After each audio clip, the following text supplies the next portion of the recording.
కొత్త బిజినెస్ కోసం ఆలోచిస్తున్నారా? ఈజ్ ఆన్ డిస్ట్రిబ్యూషన్ కోసం కాల్ చేయండి 9154722984. Welcome dear audience of our lovely iDream. This is a special occasion on this evening. ఈ రోజు మనతో పాటు స్టూడియోలో ఉన్న హీరో ఆషా మాషి హీరో కాదు, తన ట్రెండ్నే బ్రాండ్గా మలిచి తన బ్రాండ్నే తన ట్రెండ్గా ఇండస్ట్రీకి ప్రొజెక్ట్ చేసి తద్వారా హీరోలకే ఒక హీరోగా మారిన ఒక extraordinary performer, the great Naveen Polsetti is with us. Thank you, Andy. This introduction I am telling about you is with all my 40 years experience as a journalist. Not to flatter you.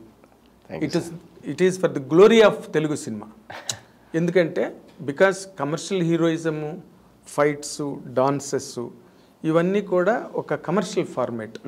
But nuvu chese performance chaala subtle performance. But it is breaking the box offices in a very, very sensitive manner. That is the achievement. That is the accomplishment you clinched.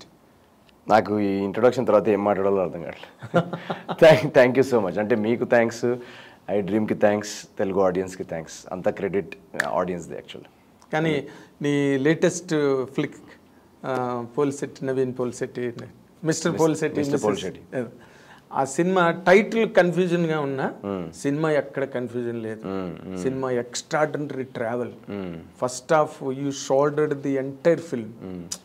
Next హాఫ్లోని heroine character rise అయింది, but that to with your support, నీ character support సినిమాలో. అసలు how did you find that journey in the film along with Anushka, ఒక gorgeous heroine కదా. Right. అనుష్కాన్ కనుక మనకి గుర్రాలు, ఏనుగులు, కోటలు, కత్తులు ఇవన్నీ గుర్తొస్తాయి. అలాంటి అమ్మాయితో నువ్వు ఇలాంటి కథను ఎట్లా ట్రావెల్ అయ్యావు అన్నదే my always A question for me. అంటే మీరు అన్నట్టు నాకు కూడా ఆవిడ గురించి అదే ఇంప్రెషన్ ఉండింది. అండ్ సెకండ్ థింగ్ ఏంటంటే ఆవిడ సినిమాల్లో మీరు చూస్తే భాగ్యమతి కానీ, అరుంధతి కానీ, హీరో ఫస్ట్ 10 minutes చచ్చిపోతాడు. అవును. సో నా భయం అదే ఉండింది దీనిలో. ఫస్ట్ నాకు కథ చెప్పంగానే ఏ సీన్లో పోతాను, నేను ఎక్కడ పోతాను అని అడిగాను. లేదండి ఫుల్ లెంత్ అండి అని అంటే, అవునా ఏది మళ్ళీ చెప్పు అన్న. సో దాని తర్వాత నాకు కథ విన్న తర్వాత అబ్బా ఏంటి ఇది ఇంత బాగుంది కదా అనిపించింది ఫస్ట్. అండ్ తను చేస్తుందా లేదా అని అడిగాను ఫస్ట్. అయితే ఆవిడ ఆల్రెడీ ఎస్ చెప్పారని చెప్పారు. ఓకే. సో నాకు ఈ కథలో నాకు కామెడీ పార్ట్ ఆఫ్ కోర్స్ నేను చాలా ఎక్సైట్ అయ్యాను. బట్ ఆ లాస్ట్ 30 minutes క్లైమాక్స్ ఉంది కదా, అది ఎలా మనం కొట్టాలి అన్న ఒక మోటివేషన్ ఉండింది. ఓకే. ఎందుకంటే నాకు యాజ్ అ పర్ఫార్మర్ అది ఫస్ట్ టైం నేను ఆ రామ్ కామ్ స్పేస్లో చేయడం. ఎందుకంటే మా Jathiratnalu out and out comedy, agent ఒక ఇన్వెస్టిగేటివ్ థ్రిల్లర్. సో నాకు ఆ రామ్ కామ్ స్పేస్లో ఏది పడలేదు ఇప్పుడు దాకా. సో ఇది పడితే బాగుంటుంది అనిపించింది. అండ్ దీన్ని మీరు సినిమా చూసిన తర్వాత అది completely new rom com angle. ఆ యాంగిల్ ఎక్కడ రాలేదు అసలు. పాయింట్ ఎలిమెంట్ కొత్త ఎలిమెంట్. సో నాకు ఎందుకంటే లవ్ స్టోరీ చేద్దామంటే చాలా కష్టమైపోయింది ఇప్పుడు. ఎందుకంటే అన్ని లవ్ స్టోరీలు వచ్చేసాయి, అన్ని యాంగిల్స్ వచ్చేసాయి. సో ఇప్పుడు ఏది చేసినా ఇది ఉందిరా, రొటీను అంటారు. సో నా సినిమాల నుంచి అసలుకే ఇంకా కొత్తగా ఎక్స్పెక్ట్ చేస్తారు. సో అక్కడ నాకు ఇది నచ్చింది, అరే ఇది ఒక కొత్త యాంగిల్ దొరికింది కదా రామ్ కామ్ స్పేస్లో అని. అండ్ యాజ్ అ పర్ఫార్మర్ నాకు ప్రూవ్ చేసుకోవడానికి ఛాన్స్ ఉంది అని ఆ ఎలిమెంట్. ఎందుకంటే కామెడీ ఎలా అన్నా చేస్తాడు అని అనుకుంటున్నారు, కానీ యాక్చువల్గా కామెడీ చేయడం కూడా చాలా కష్టం. చాలా పైగా నువ్వు చేసే కామెడీ చేయడం మరీ కష్టం. ఇప్పుడు ఏదో స్లాబ్ స్టిక్ కామెడీ చేయడం, దట్ అరటిపండు తొక్క వేస్తే కాల్ జారి పడిపోతే అందరూ నవ్వుతారు. That's what slab stick comedy is. But నీది అది కాదు. Something you have scripted something else. Situational humour నాకు ఇష్టం. అండ్ ఈ సినిమాలో కూడా ఎక్కడ ఎవరు కావాలని కామెడీ చేయడానికి ట్రై చేయరు. ఆ సిచ్యువేషన్లో మనం రియాక్ట్ అయ్యే విధానంలోనే ఆడియన్స్కి నవ్వు రావాలి. So for that the acting has to be very subtle. కొంచెం మనం జోక్ చెప్తున్నట్టు యాక్ట్ చేస్తే అది పేలదు అది. సో అలాంటి జానర్ నాకు ఇష్టం అనమాట హ్యూమర్లో. బట్ ఆ second half of the film కూడా కొంచెం హెవీనెస్ ఉందనే నాకు ఈ సబ్జెక్ట్ నచ్చింది. ఎందుకంటే అది ఇప్పుడు ఆడియన్స్ చూస్తున్న వాళ్ళు కూడా ఆ 2 hours నవ్వుకొని సడన్గా ఆ ఎమోషన్స్ హిట్ అయ్యేసరికి కంటతడి పెట్టుకుంటున్నారు. సో అది that's why I feel they are walking out. మేము ఈ టూర్లో యూఎస్లో ప్రీమియర్ స్టార్ట్ చేసాం. ఫస్ట్ షో డాలస్లో వేసిన దగ్గర ఐ థింక్ ఒక 9 month ప్రెగ్నెంట్ లేడీ ఫస్ట్ రోలో కూర్చొని ఉంది. అంటే నెక్స్ట్ వీక్ డెలివరీ ఆవిడది. ఆవిడ అంత దూరం ట్రావెల్ చేసుకుని వచ్చింది. ఏంటండి అసలు ఎందుకు వచ్చారండి అన్నాను ఫస్ట్. ఎందుకంటే 9 months అంటే ఇంక next almost about to delivery. మా క్లైమాక్స్ సీన్లో ఆవిడ డెలివరీ చేసే టైంకి ఈవిడ డెలివరీ చేస్తాను అనుకున్నాను. సో టెన్షన్ నేను వాళ్ళ హస్బెండ్ అడిగా ఏంటి ఎందుకు తీసుకొచ్చారు, లేదు అసలు జాతిరత్నాలు చాలా నచ్చింది, కంపల్సరీ చూడాలని వచ్చింది, కండిషన్ పెట్టిందంట, ఇంకా ప్రెగ్నెంట్ వైఫ్ అన్న తర్వాత హస్బెండ్స్ ఒప్పుకోవాల్సిందే కదా. అంతేగా. సో అలా డిఫరెంట్ ఏజ్ గ్రూప్స్ వచ్చి ఆ షో చూస్తున్నారు అందరు. నేను అసలు సినిమా చూడట్లేదు, ఎందుకు ఎన్నిసార్లు చూశాను కదా. నేను అందరు వాళ్ళ మొహాలు చూస్తున్నా, ఏం చేస్తున్నారు వీళ్ళు రియాక్షన్ అని, అందరు ఇలా సో ఐ ఫీల్ అందుకే ఒక సినిమా ఒక నెక్స్ట్ లెవెల్కి వెళ్ళింది అది and that journey of performing with Anushka was very good. అంటే నాకు ఎందుకంటే ఆవిడ సీన్స్ కానీ అది బాగా చేస్తారని నాకు తెలుసు. సో నేను కూడా మ్యాచ్అప్ చేయాలని I was also at my peak game present చేయాలని. అండ్ మీరు ఇందాక అన్న పాయింట్ ఒకటి చాలా నిజమైన వ్యాలిడ్ పాయింట్. అది నేను చేసే జానర్స్లో ఇంత కమర్షియల్ సక్సెస్ రావడం అనేది క్రెడిట్ తెలుగు ఆడియన్స్కి ఇవ్వాలి. ఎందుకంటే నేను చేసే దాంట్లో మాస్ ఎలివేషన్స్ కానీ బీజిఎం సపోర్ట్ కానీ కమర్షియల్ మీటర్స్ ఉండవు అది. సో ఆ బాక్స్ ఆఫీస్ రేంజ్ చాలా ఎక్కువ మన దగ్గర చూస్తే. కమర్షియల్ మీటర్స్, ఎలివేషన్స్ ఇలాంటి సినిమా ఏదైతే మీటర్ ఉందో దాని బాక్స్ ఆఫీస్ చాలా ఎక్కువ. సో ఇదేంటంటే ఈ genre of cinema box office ఇప్పుడిప్పుడే గ్రో అవుతుంది. సో జాతిరత్నాలు కానీ, ఏజెంట్ కానీ, ఇప్పుడు ఈ మిస్ శెట్టి, మిస్టర్ పోలిశెట్టి ఇవన్నీ కొత్త అటెంప్ట్స్. దీనిలో ఇంత కమర్షియల్ సక్సెస్ రావడం అనేది అది చాలా చాలా చాలా పెద్ద విషయంగా భావిస్తాను నేను. And that entire credit goes to Telugu audience. వాళ్ళు వచ్చి సినిమా టికెట్ కొని చూసినందుకు ఈ జానర్ ఫిల్మ్స్ కూడా ఇంత బాక్స్ ఆఫీస్గా సక్సెస్ఫుల్ అవుతున్నాయి. అది అవునందుకు ఇప్పుడు నాకు ధైర్యం, సరే ఇప్పుడు నెక్స్ట్ నేను దింపే సబ్జెక్ట్స్ కూడా నేను ఎక్స్పెరిమెంట్ చేయగలను, నేను ఇంకా డిఫరెంట్ జానర్స్ నేను ట్రై చేస్తాను అని ఒక ధైర్యం ఉంది నాకు ఇప్పుడు. ఓకే, ఇవి వర్క్ అవడం మూలాన్ని. ఎగ్జాక్ట్లీ. ఇవి వర్క్ అవ్వకపోయి ఉంటే నేను కూడా టెన్షన్ పడేవాడిని. అంతే, నువ్వు డౌట్లో పడిపోతాను. నేను డౌట్లో పడిపోతాను అప్పుడు. So thanks to them, thanks to the audience. 100%. ఈ సినిమా జనరల్గా ఒక period of time, shooting, script ఇవన్నీ కలిపి ఒక పీరియడ్ ఉంటుందిగా. దాంట్లో అసలు నువ్వు ఏ పార్ట్ సినిమా షూటింగ్లో ఒక ఛాలెంజ్గా నీకు అనిపించిన ఆ పార్ట్ ఏంటి ఫిల్మ్లో? Stand up comedy. ఎందుకంటే స్టాండప్ కామెడీ అనేది నేను యాక్టింగ్ కంటే టఫ్ ఆర్ట్ ఫామ్గా భావిస్తాను. ఓకే, యాక్టింగ్లో మనకు లైన్స్ ఉంటాయి, టైం ఉంటుంది, రీటేక్స్ ఉంటాయి, ఇవన్నీ ప్రాసెస్ ఉంటుంది, హోంవర్క్ చేయడానికి ఉంటుంది, తప్పు జరిగితే మళ్ళీ టేక్ చేయడానికి కూడా ఉంటుంది. Standup comedy is one shot. Standup comedy art form ఎలాంటిదంటే దాన్ని మనము రిహర్స్డ్గా చేయలేం, ఒకటేసారి మనం లైవ్ ఆడియన్స్తో చేస్తేనే అది వర్క్ అవుతుంది. Exactly. Then and there live audience. ఇప్పుడు మనం స్టాండప్ కామెడీ షోస్ కూడా వెళ్తాం కదా, మీరు వెళ్ళుంటే కనుక ఒక కమేడియన్ స్టేజ్ మీద రాగానే he has that 1 hour show అంటే 1 hourలో ఎవ్రీ 15 secondsకి లాఫ్ పడుతుండాలి. అవును, లేకపోతే ఆడియన్స్ బోర్ అయిపోయి వాకౌట్ చేసేస్తారు. అవును, ఎవ్రీ 15 secondsకి లాఫ్ పడడం అనేది ఎంత కష్టమో ఒకసారి ఎవరైనా స్టేజ్ ఎక్కి నవ్వించడానికి ట్రై చేస్తే తెలుస్తుంది. నవ్వడం సులభం, నవ్వించడం కష్టం అంటారు. నవ్వించడం కష్టం, అందులో స్టాండప్లో నవ్వించడం చాలా కష్టం, ఎందుకంటే it's a live thing. Yes. So and అది ప్రతి షో నుంచి మారుతూ ఉంటుంది. ఇప్పుడు సపోజ్ 1 o'clockకి నేను ఒక షో చేశాను స్టాండప్, ఆ ఆడియన్స్ వచ్చింది, వాళ్ళ ఎనర్జీ, వాళ్ళతో ఇంటరాక్షన్, వాళ్ళతో ఏదైతే నేను కామెడీ జనరేట్ చేస్తానో నెక్స్ట్ 6 o'clock ఆడియన్స్ వస్తుంది అనుకోండి, వాళ్ళ మీటర్ డిఫరెంట్గా ఉంటుంది. ఇప్పుడు సపోజ్ ఫ్రంట్ రోలో ఎవరైనా వచ్చారు స్టాండప్లో, ఫ్రంట్ రోలో ఎవరైనా రిచ్ పీపుల్ వచ్చారు, వాళ్ళు ఎక్కువ నవ్వకూడదని ఫిక్స్ అయ్యారు, ఆ ఎనర్జీ డిఫరెంట్ ఉంటుంది వాళ్ళతోటి. నెక్స్ట్ షోలో ఎవరైనా యంగ్స్టర్స్ వచ్చారు, వాళ్ళు బాగా ఎనర్జెటిక్గా ఉన్నారు, సో వాళ్ళతో సేమ్ జోక్ని నేను డెలివర్ చేసే విధానం షోకి మారుతుంది. ఎస్, నేను తీసుకునే పాజ్, నేను డిక్షన్ మారిపోతుంది, మొత్తం మారిపోద్ది. మాడ్యులేషన్ నేను మధ్యలో చేసే క్రౌడ్ వర్క్, ఇప్పుడు వాళ్ళతో ఇంటరాక్షన్ చేస్తూ నేను మధ్యలో చాలా ఇంప్రూవైజ్ చేస్తుంటా, అవన్నీ కూడా మారుతూ ఉంటాయి. సో స్టాండప్ అనేది చాలా యునీక్ ఆర్ట్ ఫామ్ అది. అంటే అండ్ ఇంకొకటి ఏంటంటే సపోజ్ మీకు ఫస్ట్ 2 minutesలో నవ్వు పడలేదు అనుకోండి, నెక్స్ట్ 58 minutes మీకు 15 years లాగా అనిపిస్తుంది స్టేజ్ మీద.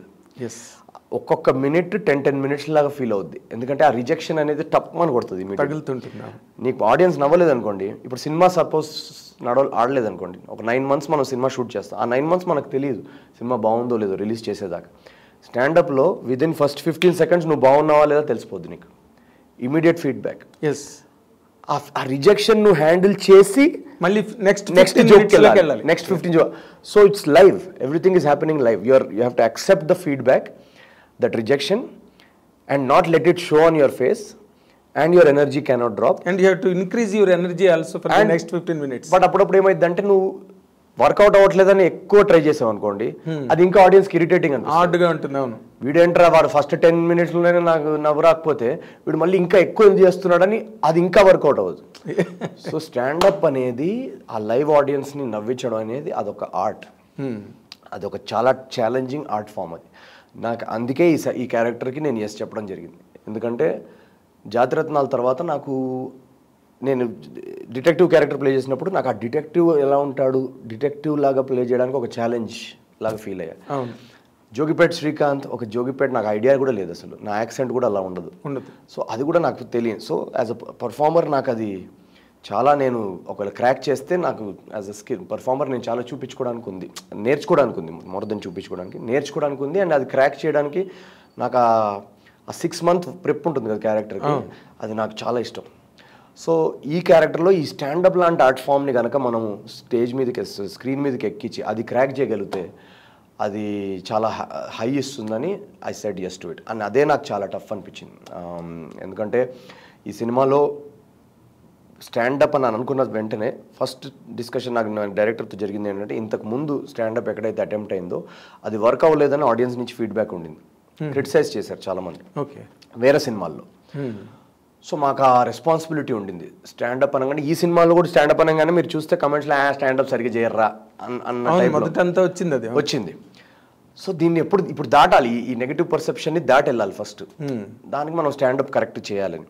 సో అక్కడ ఇందాక నేను చెప్పినట్టు స్టాండప్ అనే ఆర్ట్ ఫామ్ ఆ మనిషి పర్సనాలిటీ నుంచి రావాలి. ఇప్పుడు నేను as a comedian, standup comedian stage మీద నుంచి ఉంటే నేను చేసే అబ్జర్వేషనల్ జోక్స్ కానీ ఇదంతా నా పాయింట్ ఆఫ్ వ్యూ, పెళ్లి టాపిక్స్ కానీ దేని మీద స్టాండప్ ఏది చేసినా అది ఎవడన్నా రాసిన జోక్ని నేను వెళ్ళి చేస్తే అది పేలదు. మీరు ట్రై చేయండి, నేను మీకు ఒక 10 జోకులు ఇస్తాను, మీరు వెళ్ళి ఒక స్టాండప్ కామెడీ క్లబ్లో ఆ జోక్స్ని ట్రై చేయండి డెలివర్ చేయడానికి, నవ్వు రాదు. ఓకే, బట్ మీరు అదే టాపిక్ మీద మీకు అనిపించిన జోక్, అంటే మీరు ఫన్నీగా అనుకున్నది మీరు అది వెళ్ళి నరేట్ చేశారనుకోండి, నవ్వుతారు. ఓకే, దట్స్ ద డిఫరెన్స్ స్టాండప్లో. Stand up is a very personal thing, అది నీ పర్సనాలిటీలోంచి రావాలి. Stand up private thing, it's a very internal thing. అది ఆ స్టాండప్ కమెడియన్ ఒక జోక్స్ చెప్తుంటే అది తన point of view of the world. అంటే వెరీ ఐరానికల్లీ మనకి స్టాండప్ కామెడీ అన్నది ఇంకా it is not very much thorough with the audience. అవును, మన వాళ్ళకి అంత అలవాట్లేదు. స్టాండప్ కామెడీ షోలకి వెళ్ళి అది వెస్టర్న్ థియేటర్లో ఉంది, నార్త్ లో ఉంది, అదంతా ఓకే, బెంగళూరులో కూడా ఉంది కానీ but in Telugu states it is almost nil. ఇప్పుడు స్టార్ట్ అయింది, ఇప్పుడు స్టార్ట్ అవుతుంది. So you are the brand ambassador for that. అలా లేదు కానీ బట్ అది నా మోటివేషన్ ఉండింది, తెలుగు స్టాండప్ ఎందుకు పాపులర్ అవ్వకూడదు అని. ఓకే, హిందీ అవుతుంది, తమిళ్ అవుతుంది, కన్నడం అవుతుంది, ఫుల్ హౌసెస్ పడుతున్నాయి వాళ్ళందరూ. అవును. సో తెలుగుకి ఏంటి, తెలుగులో ఎందుకు, మనకి హ్యూమర్ ఏమైనా తక్కువ మన దగ్గర? మనం హ్యూమర్లో అసలు దిగితే అసలు తెలుగు ఆడియన్స్, తెలుగు రైటర్స్, తెలుగు అసలు హ్యూమర్లో ఎవరికంటే తక్కువ కాదు కదా మనం. సో తెలుగులో ఎందుకు చేయకూడదని నాకు ఒక ఇది ఉండింది అనమాట. సో అందుకే నేను డైరెక్టర్ని టైం అడిగా, and he gave me the freedom. మా director he said okay, you write your stand up sets. నువ్వే రాసుకున్నావా? నేను చెప్పాను కదా, ఎందుకంటే అది ఇంకెవరన్నా రాసింది నేను పర్ఫామ్ చేస్తుంటే అది రావట్లేదు. అది ఎందుకంటే అది నా వాయిస్ కాదు అది. సో నా వాయిస్ కాదన్నప్పుడు అది స్క్రీన్ మీద తెలిసిపోద్ది. అండ్ మీరు ఇప్పుడు చూస్తే న్యాచురల్గా ఫీల్ అయ్యారా లేదా? Very much. నేను చెప్తాను, దానిలో డైలాగులన్నీ వాళ్ళ తల్లిదండ్రి మధ్య రొమాన్స్ ఎలా ఉంటుందని ఒక సీన్ ఉంది, చూసావా? కొత్తగా ఏసీ కొన్నాను, 10,000 బిల్లు వచ్చింది, అయితే ఈలోగా నేను గదిలోకి వెళ్ళి అర్చన చేసుకుని వస్తానని డైలాగ్ ఉంది. అసలు అది ఎలా పేలిందంటే థియేటర్లో, అబ్బాబ్బా. ఇప్పుడు ఈ ఫైన్ డైనింగ్ రెస్టారెంట్స్ మీద ఒక సెట్ ఉంది, అది నేను ఫైన్ డైనింగ్ రెస్టారెంట్స్కి వెళ్ళినప్పుడు నాకు ఎప్పుడు అనిపించే జోక్స్ అవి. ఓకే, ఈ ఫైన్ డైనింగ్ రెస్టారెంట్స్లో మెన్యూలు చూస్తే ఎవరికి అర్థం కాని మెన్యూలు ఉంటాయి అక్కడ. అసలు ఏంది ఇది అంటే ఫైనల్గా ఐటమ్ వచ్చి చూస్తే అది యాక్చువల్గా వంకాయో బెండకాయ ఏదో ఉంటుంది, దానికి వాడు ఇంత ఇంగ్లీష్ పేరు పెడతాడు. సో అలాంటివన్నీ నాకు మహేష్ ఏంటంటే టాపిక్స్ ఇచ్చాడు, సినిమా మీటర్లోనే ఉంటూ మళ్ళీ స్టాండప్ ఏదో వేరే టాపిక్కి వెళ్ళిపోకుండా సినిమాకి కనెక్షన్ ఉంటున్న టాపిక్స్లో చేస్తే బెటర్ అని. సో ఆ టైం తీసుకొని నేను చాలా ప్రెప్ జరిగింది. స్టాండప్ కామెడీ క్లబ్స్కి వెళ్ళి కమెడియన్స్ని అబ్జర్వ్ చేసి, 2-3 కమెడియన్స్, రాజశేఖర్ అని ఇక్కడ ఉన్నాడు తెలుగు కమెడియన్, తనని కన్సల్ట్ కొన్ని ఇలా జోక్స్ ఉన్నాయి, హౌ టు బౌన్స్ దిస్. షార్ట్లో కూడా ఉంటాడు కదా. సో అలా మేము జామ్ చేసి, సో ఇదంతా ప్రిపేర్ అయిన తర్వాత ఒక సెట్ వచ్చింది. అలా సినిమాలో ఒక 5 సెట్స్ ఉన్నాయి. ఆ 5 సెట్స్ నేను వచ్చిన తర్వాత మహేష్ దగ్గరికి వెళ్ళి, మహేష్ ఇది అని అంటే తను దాంట్లోంచి ఏదన్నా ఇది వద్దు, ఇది మనకు వద్దు, ఇది మన సినిమాలో వరల్డ్లోకి రాదు, అలాంటిది ఏదైనా ఉంటే తీసాడు. సో ఫైనల్గా నాకేం టెన్షన్ అంటే, ఇప్పుడు స్టాండప్ కామెడీ సెట్స్ రాసుకున్నాం, అవును, కానీ అది ఫన్నీగా ఉందా లేదా అనేది ఆడియన్స్ ముందు చేస్తే కానీ మనకు తెలియదు. ఎగ్జాక్ట్లీ. ఇప్పుడు ఇది మళ్ళీ షూటింగ్ కదా. సో మేమేమనుకున్నాం అంటే, ఇప్పుడు మళ్ళీ ఫేక్గా ఆడియన్స్ని నవ్విచ్చి అలా పెట్టడం కంటే యాక్చువల్ కామెడీ క్లబ్స్లోకి వెళ్ళి రియల్ ఆడియన్స్తో షూట్ చేసి చూద్దాం, మనకు ఫన్నీగా ఉంటే నవ్వుతారు, లేకపోతే లేదు అన్న రిస్క్ తీసుకున్నాం. తీసుకొని మీరు సినిమాలో చూసిన స్టాండప్ చూస్తే అన్ని real standup comedy clubs book చేశాం. అవన్నీ రియల్ స్టాండప్ వెన్యూస్. అక్కడ స్టాండప్ కామెడీ షోస్ జరుగుతున్నాయి ఇప్పుడు హైదరాబాద్లో ప్రస్తుతానికి. వన్ ఆఫ్ ద డేస్ మా షోకి ఆడియన్స్ వచ్చారు. అక్కడ వచ్చి కెమెరాస్ పెట్టాం. నేను స్టేజ్ మీదకి వెళ్ళి యాజ్ సిద్ధు పోలిశెట్టి ఆ క్యారెక్టర్తో ఆ స్టాండప్ కామెడీ సెట్ ఏదైతే రాసుకున్నానో అది 1 టేక్లో నేను చేశాను. అది ఇంకా ఫస్ట్ టైం చేసినప్పుడు నాకు చాలా కష్టం అనిపించింది. ఎందుకంటే వీళ్ళు నవ్వుతారో లేదో అని రాత్రంతా నిద్రపట్టలేదు నాకు. మన సెట్ వర్క్ అవుతుందా లేదా, రేపు షూటింగ్ అనగా ఎప్పుడైతే ఆ సెట్ చేశాను, మీరు ఇందాక అన్న ఫాదర్ సెట్ ఉంది కదా, క్లాస్ ఫాదర్, ఆ సెట్టే ఫస్ట్ షూట్ చేశాం. అది ఫస్ట్ 10 సెకండ్స్కి గోల రెస్పాన్స్ ఆడియన్స్లో, అక్కడ కూర్చున్న ఆడియన్స్లో. అప్పుడు నాకు అర్థమైపోయింది మనం స్టాండప్ కరెక్ట్ మీటర్లో ఉన్నామని చెప్పేసి. అది ఫుల్ నవ్వారు. అది 1 టేక్లో చేసాం, ఫినిష్, డన్. ఇంకా అక్కడి నుంచి మా డైరెక్టరు, సినిమాటోగ్రాఫరు అర్థమైపోయింది మనం ఏ సెట్ చేసినా రియల్ కామెడీ క్లబ్కి వెళ్దాం, నవీన్ ప్రిపేర్ అయ్యి వస్తాడు, మనం కెమెరాలు పెడదాం, షూట్ చేద్దాం, కథం. ఇదే ప్రాసెస్ ఫాలో అయ్యాం ఈరోజు. అందుకే స్టాండప్కి అంత అప్రిషియేషన్ వస్తుంటే నాకు చాలా చాలా హ్యాపీ. అదే అంటే ఇది కొత్త ఆర్ట్కి నీ ద్వారా అంత ప్రచారం రావడం, నాకు ఆ ఫ్రీడమ్ ఇచ్చినందుకు మా డైరెక్టర్ మహేష్కి full credit. And for more videos, please subscribe to iDream. Please subscribe to iDream. Please subscribe iDream. And please subscribe to iDream. For more videos, subscribe to iDream. please like, share and subscribe to the channel. Congratulations, iDream. Subscribe to iDream. Subscribe to iDream. So subscribe to iDream Media. iDream team andarki huge congratulations. Please subscribe iDream Media. Please subscribe to iDream. Subscribe iDream. Please subscribe to iDream. iDream అంటే నా కళల ఛానల్ను subscribe చేసుకున్న నోరు తిరుగుతలేదు, మీరైతే గంట గుర్తు కొట్టండి. For more such videos, please subscribe to iDream. Subscribe to iDream. Please subscribe to iDream. Please subscribe iDream Media. Please do subscribe to iDream. Please subscribe to iDream Media. For best entertainment and information, please subscribe iDream. And don't forget to subscribe to iDream.